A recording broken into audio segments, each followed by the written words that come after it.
జమ్మూ కాశ్మీర్ పెహల్గాంలో జరిగినటువంటి టెర్రరిస్టుల దాడి నేపథ్యంలో కూడా కేంద్రం హై అలర్ట్ ప్రకటించింది. అన్ని రాష్ట్రాలకు ఇప్పటికే కూడా హెచ్చరికలు జారీ చేసింది.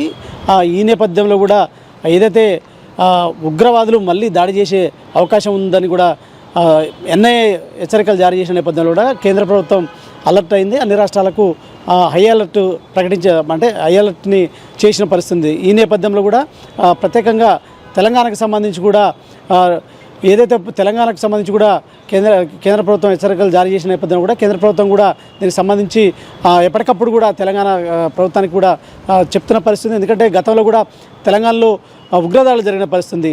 గోకుల్ చాట్ కావచ్చు, అదేవిధంగా ఇటు దిల్సుఖ్నగర్లోని ఇటు ఆర్టీసీ బస్టాండ్ కావచ్చు, అదేవిధంగా ఇటు ఏదైతే మిర్చి బండి దగ్గర జరిగినటువంటి దాడుల నేపథ్యంలో కూడా కేంద్ర ప్రభుత్వం అప్రమత్తంగా ఉండాలంటూ కూడా తెలంగాణ ప్రభుత్వాన్ని హెచ్చరికలు జారీ చేసిన నేపథ్యంలో కూడా డీజీపీ జితేందర్ కూడా దీనికి సంబంధించి పోలీసుల్ని ఎప్పటికప్పుడు అలర్ట్ చేసిన పరిస్థితి. అదేవిధంగా తెలంగాణలో ఉన్నటువంటి పాకిస్తాన్లు వెంటనే తెలంగాణ విడిచి వెళ్ళిపోవాలంటూ కూడా ఇప్పటికే వారికి హెచ్చరికలు జారీ చేశారు. అదేవిధంగా ఇప్పటికే వారి వీసాలను కూడా రద్దు చేస్తున్నట్టు కూడా ఇప్పుడు ప్రకటించిన నేపథ్యంలో కూడా ఈ నెల 27న 27 లోపు తెలంగాణ విడిచి పాకిస్తాన్లో వెళ్ళిపోవాలంటూ కూడా వారికి హెచ్చరికలు జారీ చేశారు. అదేవిధంగా ఏదైతే పాకిస్తాన్కి సంబంధించిన మెడికల్ విద్యార్థులు తెలంగాణలో చదువుతున్నటువంటి మెడికల్ విద్యార్థులకు ఈ నెల 30 వరకు కూడా గడువు విధిస్తున్నట్టు కూడా చెప్పారు. ఎందుకంటే అటారీ వాఘా బార్డర్ ఈ నెల 30 వరకు తెరిచి ఉంటుంది. కాబట్టి 30 లోపు ఖచ్చితంగా ఏదైతే ఈ పాకిస్తాన్కి సంబంధించిన మెడికల్ విద్యార్థులు కావచ్చు, అదేవిధంగా పాకిస్తాన్కి సంబంధించిన వ్యక్తులు దేశం విడిచి వెళ్ళిపోవాలి అంటూ కూడా చెప్పిన నేపథ్యంలో కూడా ఖచ్చితంగా వారికి ఇప్పటికే హెచ్చరికలు జారీ చేశారు. లేని పక్షంలో కూడా చర్యలు తప్పవు అంటూ కూడా వారికి హెచ్చరించిన పరిస్థితి అయితే కనిపిస్తుంది తెలంగాణ డీజీపీ జితేందర్. మరొక వైపు తెలంగాణలోని హైదరాబాద్తో పాటు గతంలో కూడా ఉగ్రవాదులకు సంబంధించిన ఆనవాళ్ళు ఉన్న జిల్లాలు కావచ్చు, నల్గొండ, అదేవిధంగా మహబూబ్ నగర్, ఇతర ప్రాంతాలపై కూడా పోలీసులు సీరియస్గా దృష్టి సారించారు. ఎప్పటికప్పుడు ఏదైతే ఉగ్రవాదులకు సంబంధించిన సంబంధాలు ఉన్న ఆ ఫ్యామిలీస్కి సంబంధించి గతంలో కూడా నల్గొండలో కూడా దేశంలోని ఉన్నటువంటి ఉగ్రవాదులు నల్గొండలో గతంలో కూడా ఉన్నట్టు కూడా తెలిసిన నేపథ్యంలో కూడా అటువైపు కూడా సీరియస్గా దృష్టి సారించడం, మహబూబ్ నగర్, హైదరాబాద్ ఈ 3 ప్రాంతాలను సీరియస్గా పోలీసులు తమ ఆధీనంలోకి తీసుకోవడానికి కూడా ప్రయత్నం చేస్తున్నారు. ఆ క్రమంగా డీజీపీ జితేందర్ పోలీసులకు హెచ్చరికలు కూడా జారీ చేశారు.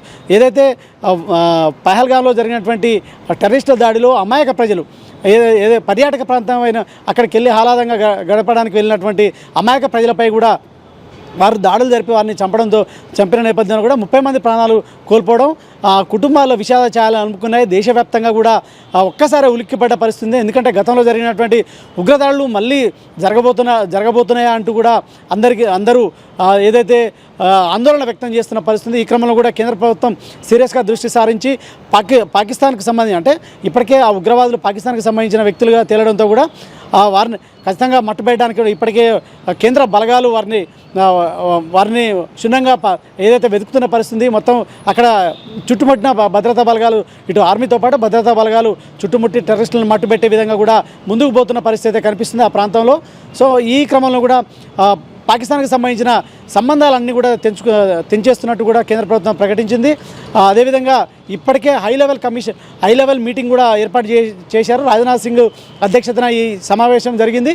సమావేశంలో హోంమంత్రి అమిత్ షాతో పాటు ఇతర నేతలు, అదేవిధంగా నేవీ అధికారులు, అదేవిధంగా రక్షణ అధికారులు కూడా హాజరయ్యారు. ఇంకోవైపు అఖిలపక్ష సమావేశం కూడా ఏర్పాటు చేశారు. అఖిలపక్ష సమావేశానికి లోక్సభ ప్రతిపక్ష నేత రాహుల్ గాంధీతో పాటు ఇతర పార్టీలకు సంబంధించిన నాయకులు అందరూ హాజరయ్యారు. దానికి సంబంధించి ప్రభుత్వం తీసుకోబోయే చర్యలకు సంబంధించి కూడా వారికి వివరించారు. ఈ నేపథ్యంలో కూడా ఏదైతే టెర్రరిస్టుల దాడులను ఖండించారు. అదేవిధంగా ఖచ్చితంగా దాడులు చేసిన వారిని వదిలిపెట్టొద్దంటూ కూడా ఇప్పటికే అందరూ ముక్త కంఠంతో కూడా చెప్పిన పరిస్థితి. ఈ నేపథ్యంలో కూడా కేంద్ర ప్రభుత్వం అన్ని రాష్ట్రాలకు హై అలర్ట్ ప్రకటించడంతో పాటు ఆ రాష్ట్రాలు అప్రమత్తంగా ఉండాలంటూ కూడా ఇటు డీజీపీలకు హోంశాఖ హెచ్చరికలు జారీ చేసింది. ఎప్పటికే హోంశాఖ నుంచి ఎప్పటికప్పుడు కూడా హెచ్చరికలు జారీ చేసిన నేపథ్యంలో పర్యవేక్షిస్తుంది.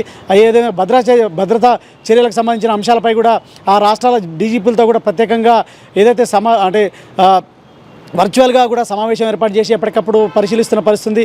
ఈ క్రమంలో కూడా ఖచ్చితంగా పాకిస్తాన్పై భారత్ ప్రతీకారం తీర్చుకుంటుందంటూ కూడా ఇప్పటికే హెచ్చరికలు నరేంద్ర మోడీ అయితే స్పష్టంగా ప్రధాని నరేంద్ర మోడీ స్పష్టంగా చెప్పారు.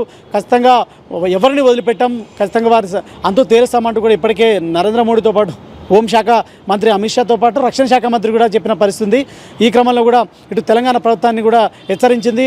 ఈ క్రమంలో తెలంగాణలో ఉన్నటువంటి పాకిస్తాన్లు వెంటనే వెళ్ళిపోవాలంటూ కూడా ఇప్పటికే డీజీపీ హెచ్చరికలు జారీ చేశారు. ఈ నెల 27వ తారీఖున 27లోపు వెళ్ళిపోవాలంటూ కూడా వారి వీసాలు కూడా రద్దయినట్టు కూడా చెప్పిన పరిస్థితి.